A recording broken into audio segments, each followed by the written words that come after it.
Right, new shoe day. We have new shoe day here. Let me test if this mic's actually working. All right, the new shoe day. We've got these these are Shimano. Just a quick plug before the video starts. Go to Durianrider.com if you're interested in $40 jerseys. There's a couple left that did sell out. I apologize for that. We've got more coming down the track. My two ebooks, Carb the Fuck Up and Durianrider's Lean Body Bible. The best ebooks if you want to get seriously lean and live a seriously simple, basic digital nomad lifestyle and save a shit ton of money, earn great money, meet cool people, inspire people, and getting the best results you've ever could imagine in your life. Go to Durianrider.com, get my latest ebooks, game changers, guaranteed.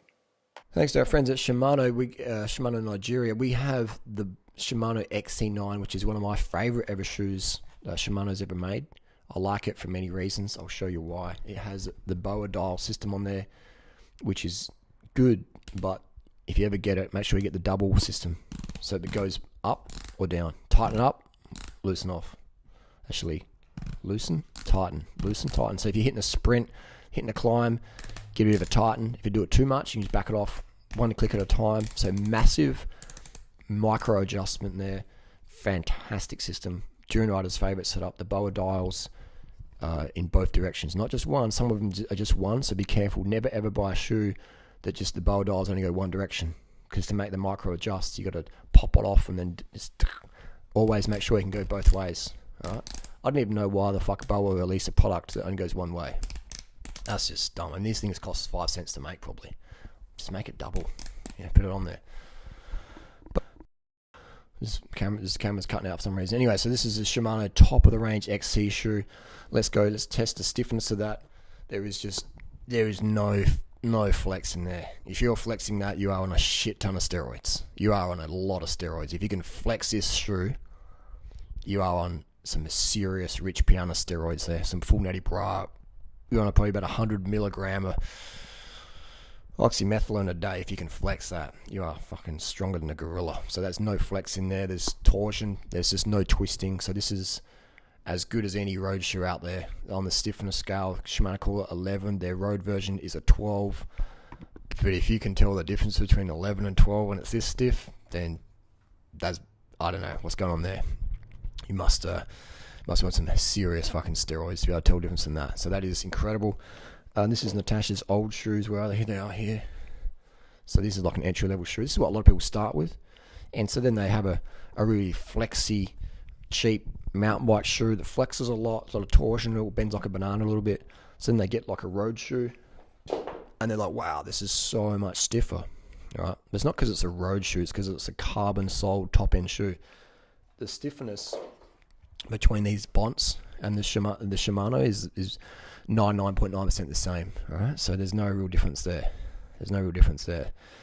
In terms of interface of the pedal, it doesn't really matter as long as there's no slop, up and down slop, like knocking. But yeah, so with the road pedals, you do need to replace the cleats a lot more regularly, especially if you're going to walk around. If you're a pro cyclist and you never walk, you got a team car behind you, people hand you water bottles, then yeah, your cleats can last a long time. But otherwise, for us mere mortals out there, the cleats will wear out really quickly, and it can be very dangerous if you're not maintaining your cleats. You got to check maybe a few days for cracks, bits of plastic flaking off, because otherwise you could be in a sprint. And I've seen it before. I've done it myself. Go to sprint, pull a pedal, and then bang, you're on the top tube, singing soprano. So you really want to be careful with using road shoes. Check your cleats every few days for any breaking off fragments and stuff like that, and replace the cleats regularly, which costs a lot of money, $20-30 a pop, a few times a year, just because your cleats are made out of plastic. This is why I do recommend the Shimano SPD cleat. Lasts a long time. It's recyclable. They're cheap as chips, and they're just so much more pragmatic. And a Shimano pedal I recommend, XTR pedals. The new ones, the M9 1000s, are more durable apparently. It has a better actual durability. If you do have slop in your pedals, either get them serviced or send them back to Shimano. They will warranty. They'll give you a free pair of XTR pedals, because the slop means that the axle is going to wear out and potentially fail.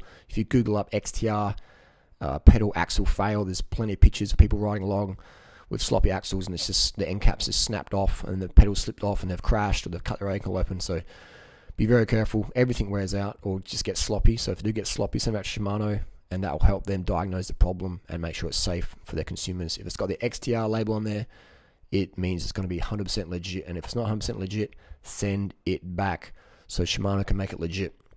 Because Shimano's a great company making good things, and they want to know if their product's shit or legit. Never accept poor quality Dura-Ace or Shimano stuff. It should be really, really good. So this is a Bont shoe, incredibly stiff. Let's look at the weights here. So this is about 270 grams for the road shoe, and the mountain bike's about 270 grams as well. So the difference is zero pretty much. Even if it was 100 grams difference, it wouldn't really matter. You're not going to get dropped because you've got 100 grams in your shoe at all. Nobody got dropped because they had mountain bike shoes on, top-end mountain bike shoes. So these shoes are fantastic for cruising around, walking around, pretty comfy. And this is a Bont mountain bike shoe. Again, very, very. There's no flex there. The reason I don't like these shoes, though, even though they've been really, really good for me, is the upper's quite sloppy because there's no boa dial to really cinch it down and have that perfect fit. So the old school way of doing it was like a ratchet system and a Velcro strap, which is better than nothing. It's a first world problem, but the boa dials, that's where it's at. The double way boa dial, pop it in, and yeah, that's what we're talking. That's the best system ever. My favorite system. 2 boa dials on the shoe, 2 boa dials, and they're unidirectional. I mean, you can go tighten and loosen. Very, very simple, pragmatic. The weights of these entry-level Shimano shoes, we're going to weigh these for the people out there. So this is a new shoe day video. This is mountain bike versus road. So these are 386 grams. And then we're going to weigh these again. So they're about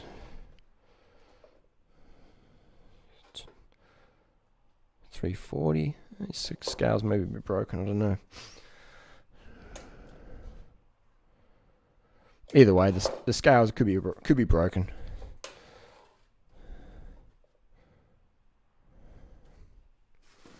They're light enough. They're good enough. Again, nobody's getting dropped because their shoes are 100 or 200 grams heavier than their mates. All right, that's not happening. Nobody's getting dropped because they've got a top-end mountain bike shoe. And it's so as stiff as the road version.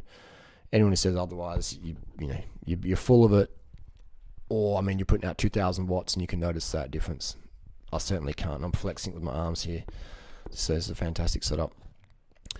This is my recommendation. XC9s or a Bont shoe or whatever fits your foot. Specialized, make a good shoe as well. Make sure it's wide enough. And when you're buying new shoes, make sure they're not too small because your feet do expand over a long ride.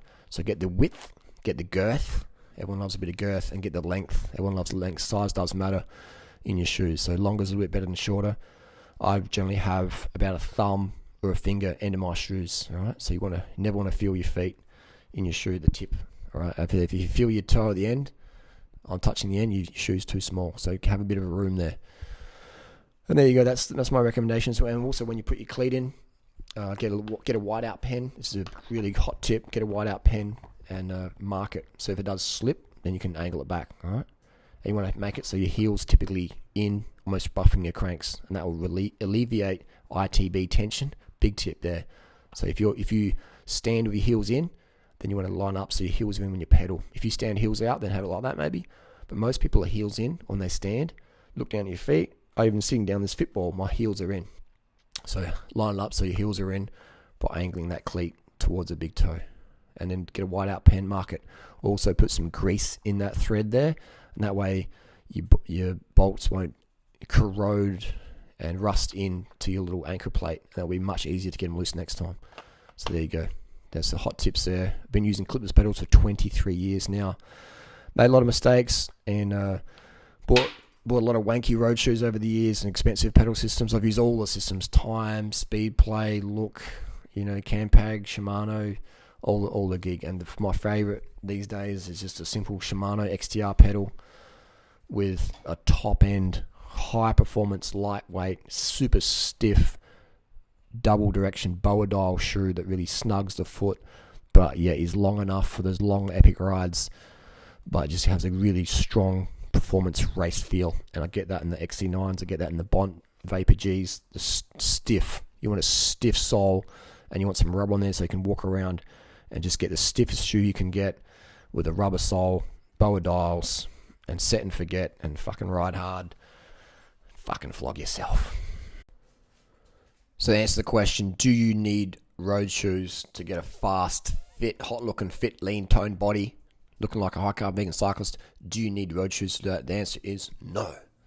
If you want fit legs, fit body, fit results, adventure riding style, if that's your alleyway, your goal is adventure, fitness, super lean, super slim, super getting it done, carbed up, no restrictions, hydrated, fucking stimulant-free energy, really getting it done, crushing it. If your goal is that, then mountain bike shoes, invest in a good pair of carbon-soled race mountain bike shoes, and they will help you for years and years and years. Do you need road shoes? No way. If you want to get them, but don't think you need them, and don't think they're going to help you with your goals, because they ain't. The mountain bike shoe, race, cross-country carbon level shoe is as good as it gets. It suits the adventure lifestyle rider. So what sort of rider are you? Are you a fashion cafe poser? Or are you an adventure rider who focuses on fitness, performance, being lean, fast, pragmatic, practical? What are you? Pretentious, poser, cafe? What are you? Either way, if you're riding a bike, fucking awesome.